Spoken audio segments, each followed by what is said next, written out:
After taking a very sharp decline in quality for the last match day, the Euros is now in the quarterfinal stages with the round of 16 all said and done. So let's take a look at exactly what's happened to this point and let's give our predictions for the quarterfinal.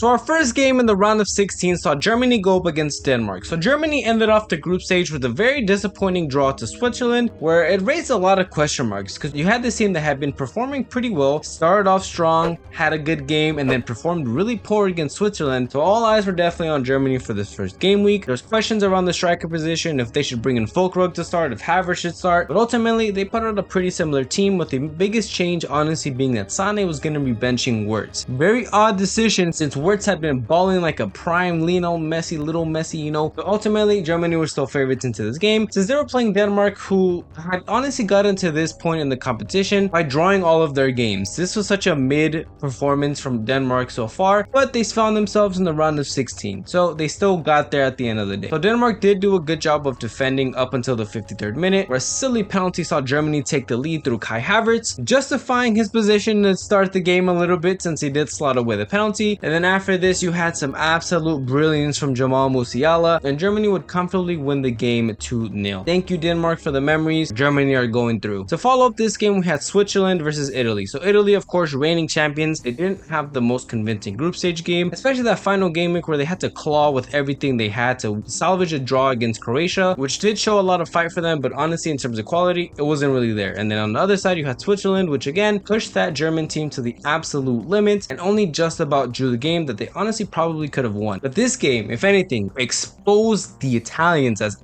absolute frauds. Italy had done a good job of winning the last Euros because they really salvaged the legacy that they had from the 2000s, but this performance here threw everything they did out the window. This was a terrible performance. Switzerland played absolutely phenomenal. A goal from Früller in the 37th and a goal from Vargas at the 46th saw Switzerland win this game pretty comfortably 2-0. Italy never really presented much of a threat, and honestly, after that first game week where they did beat Albania, they were never really convincing. They played really poorly against Spain, so you could say they deserve to lose. This wasn't some fluke win from Switzerland either. Switzerland definitely deserve victors here, and they're going to be playing the winners of the game that we're actually talking about next. So next up is England versus Slovakia. Oh brother, what do I have to say about this game as someone who absolutely hates the English national team? So England also pretty much whimpered to the first place in their group as they didn't really score, they didn't really convince, they were undecisive, they were terrible, they were butt cheeks, they were bad, they were terrible, they were butt cheeks. A lot of people expected England to easily get past Slovakia. Slovakia did manage to get through their group, right? Even though they had to play against Romania and Belgium and the Ukraine, they got their place in the group. They aren't the best team. All respect to Slovakia. They have good players. They have Skriniar. They have a couple of good players, Lobatka, right? A couple of good guys in there. But England should be beating Slovakia pretty comfortably. But instead, we had Southgate ball at its finest. Slovakia find their shocking opener at the 25th minute. If it wasn't for Kobe Mainu and Declan Rice, this game probably would have finished even worse. Terrible performance from Harry Kane, Phil Foden, Bukayo Saka, who finished the game at left back. Terrible game from everybody. Bellingham dropped a stinker before the goal. He did save his country, but before that, he played absolutely terrible. You have to admit it. He hasn't been good so far. Give him credit where it's due. That clutch gene activated. He scored that late equalizer, took them into extra time. Harry Kane got a goal very early into that. But outside of that, very terrible performance. So England is playing against Switzerland next. If Switzerland lock in, they really lock in, they can take advantage of this English team. England, they're riding high because they got their late win. This is what they always do at these international tournaments. They drop stinkers, they get one win like this against Slovakia. Don't forget, this is Slovakia. Don't let these takes fool you. This is Slovakia. The second they play a good team, they're gonna crumble. If it's not Switzerland, it's gonna be whoever they play next. Once they play any team that has actual minerals, they're done for. But they got their win. They play against Switzerland next, so we're gonna have to wait and see how that game goes for them. And if we have Spain versus Georgia. So this game, on paper, sounds like it's really fun to watch. Georgia had a pretty good group stage. This is their first Euro ever. They made it to the round of 16, which is a lot more than many other countries can say. But unfortunately for them, they're going up against one of the best teams this tournament, Spain, right? So Spain topped their group, 9 points, easy peasy. So the odds were really stacked against Georgia, but the great US State found their opener at the 18th minute after an own goal that probably would have been finished by Kvaratskhelia regardless, put them in the lead. After this, Spain really just took over. A Rodri banger, a fantastic cross put in from Yamal that found Reese, a Williams banger, a great goal from Olmo.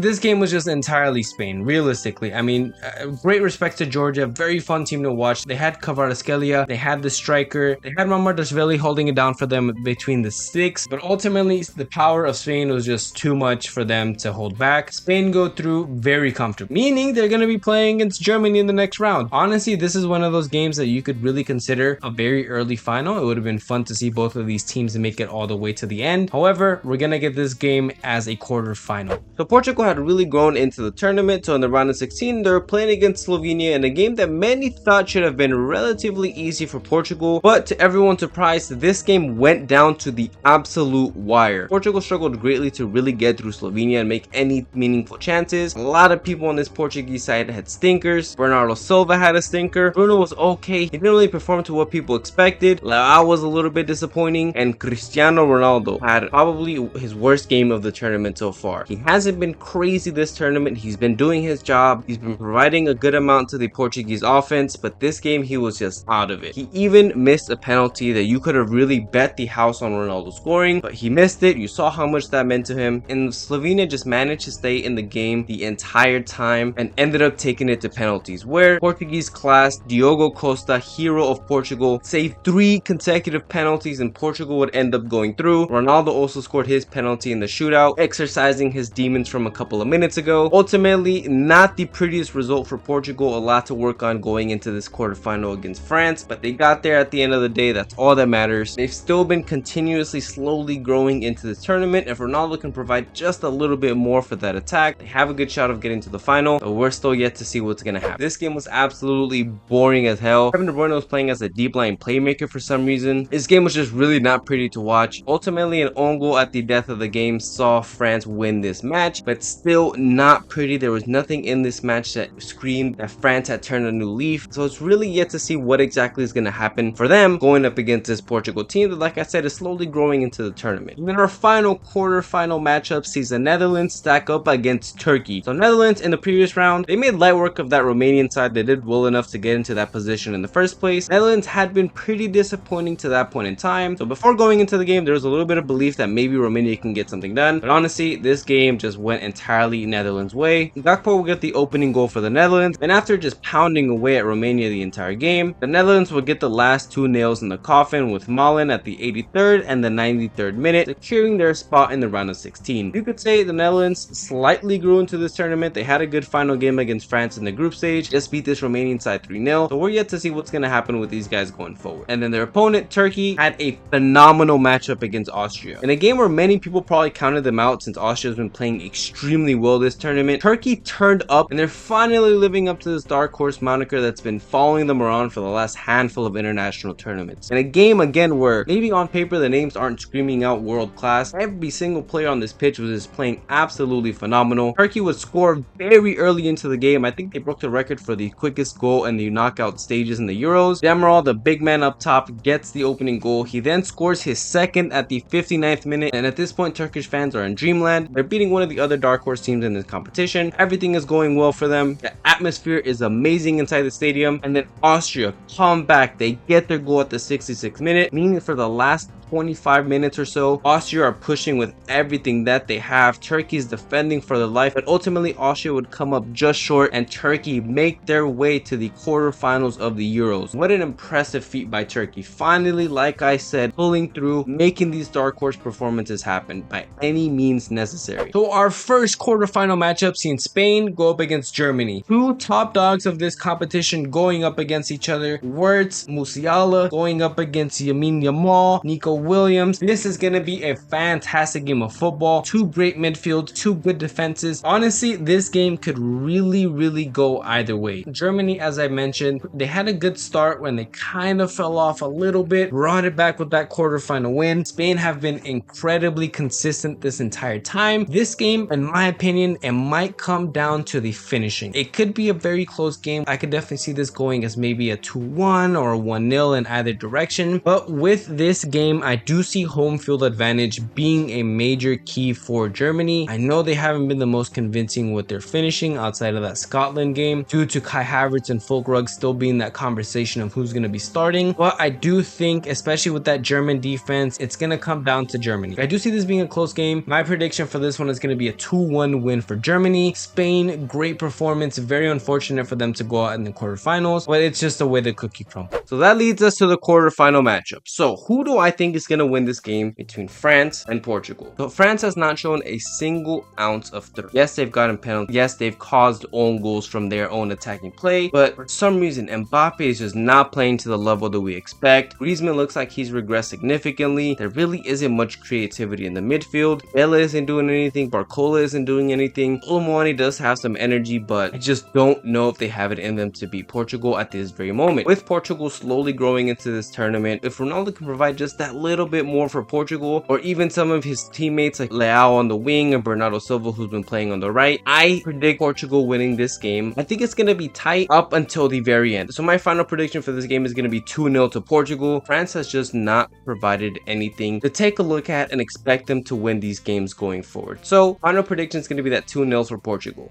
And then our third quarterfinal game sees England go up against Switzerland. So as I mentioned, England have been the furthest away from convincing so far in this tournament, whereas Switzerland have put up a lot of good performances. They made light work of Italy. They did very good against Germany. They got second place in their group. This is a team that could potentially knock England out. Do I think they're going to do it? No. Honestly, I think English dark magic is going to strike. I think they're going to be riding high off the last victory. I think that might be enough to really galvanize the squad. Bellingham's probably going to put in a good performance in this game. Kane might do something. Kobe Mainu may do something. If he finally decides to bench Phil Foden, whoever he puts in there might do something. So unfortunately, as much as I hate to say this as an England hater, my prediction for this game is going to be another 2-1 win. This time England is going to go ahead, get those 2 goals and finish this game off, and then book their ticket for the semi-final of this competition. So that leads us to that Netherlands-Turkey matchup. So who do I think is going to win between these two nations? I have this Netherlands team that has been disappointing and is kind of growing into the tournament, and then you have this Turkish team that everyone's shocked is playing absolutely phenomenal when it matters the most. This one's kind of hard to call, especially because of how weird Netherlands been playing, but unfortunately